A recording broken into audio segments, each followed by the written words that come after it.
Je m'appelle Sullivan Bigan, j'ai 17 ans. J'ai obtenu le premier prix du trophée du conseil et de la vente en boulangerie. C'est Vincent Dugnon de l'Institut des métiers qui m'a présenté le concours. J'ai dit oui tout de suite, j'ai pas hésité parce que pour moi, dans tous les cas, c'était une bonne expérience à prendre, que j'en ressorte gagnant ou perdant. C'est des jeunes qui sont donc recrutés d'abord au niveau régional et ensuite ils participent à ce concours national. Et déjà là, c'était une grande fierté qu'il ait été sélectionné et je lui ai dit que c'était déjà bien, déjà, même si ça s'arrêtait là, hein, même si après il n'y avait pas le trophée.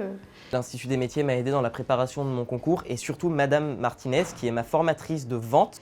Et du coup, on a travaillé ensemble sur toutes les épreuves qui étaient demandées. Pour aider Sullivan, sincèrement, je n'ai pas fait grand-chose. Hein. Sullivan s'est pris en main complètement et Sullivan est très autonome.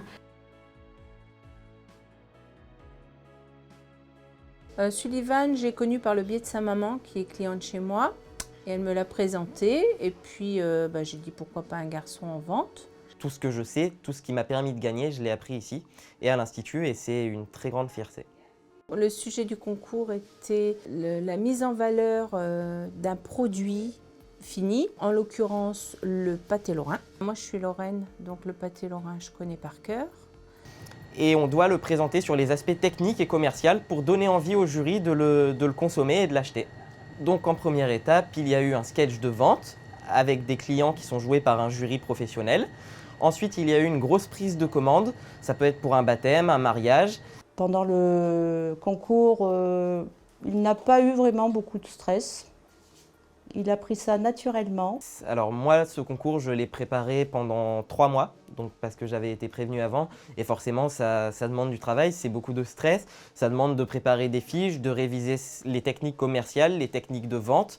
Et surtout de rester comme on est tous les jours et devenir naturel. Et ça, c'est ce qui est bien pour réussir. Je pensais qu'il serait dans les premiers parce que il nous a tellement montré l'envie de réussir que c'était une évidence pour être dans les premiers.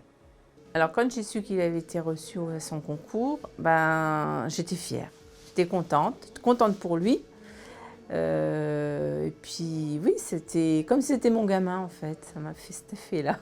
Alors moi je suis très fière de Sullivan, hein, le fait qu'il soit arrivé comme ça premier, qu'il gagne, qu'il remporte ce trophée, vraiment, je suis très très fière de lui. Et j'ai été très émue, j'ai été très satisfaite du travail qu'on avait fait ensemble et j'y ai pris un petit peu comme une récompense. Pour moi, les principales qualités qu'il faut avoir pour passer un concours, c'est être sérieux, assidu et avoir l'envie de réussir parce que c'est vrai que ça demande du travail, c'est une très belle expérience. Son avenir, ce sera le commerce, en boutique ou pas, hein, mais il est dans le relationnel. Ça lui va bien, il aime bien, il est fait pour ça, je pense. Ouais. Alors moi, ce que je donnerais comme conseil à quelqu'un qui hésite encore à se présenter à ce concours ou à n'importe quel autre concours, c'est d'évidemment y participer parce qu'il n'a rien à perdre et tout à apprendre. Et dans tous les cas, qu'il gagne ou qu'il perde, il en ressortira grandi. Je pense surtout que ça peut valoriser un jeune.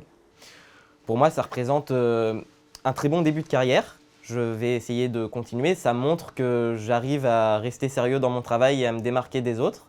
Et c'est une grande fierté. Il sait où aller et il a déjà beaucoup d'ouverture grâce à ce concours. Alors mon cursus scolaire, donc juste après la 3e au collège, je suis directement allé en CAP. J'ai préparé un CAP en vente alimentaire sur 2 ans à l'Institut des métiers. Et une fois que j'ai eu ce CAP, j'ai continué en mention complémentaire alimentaire, toujours à l'Institut des métiers et toujours à la boulangerie Tournadre. Pour mon avenir, j'envisage de continuer toujours dans le commerce en préparant un bac pro commerce à l'Institut des métiers de Clermont-Ferrand.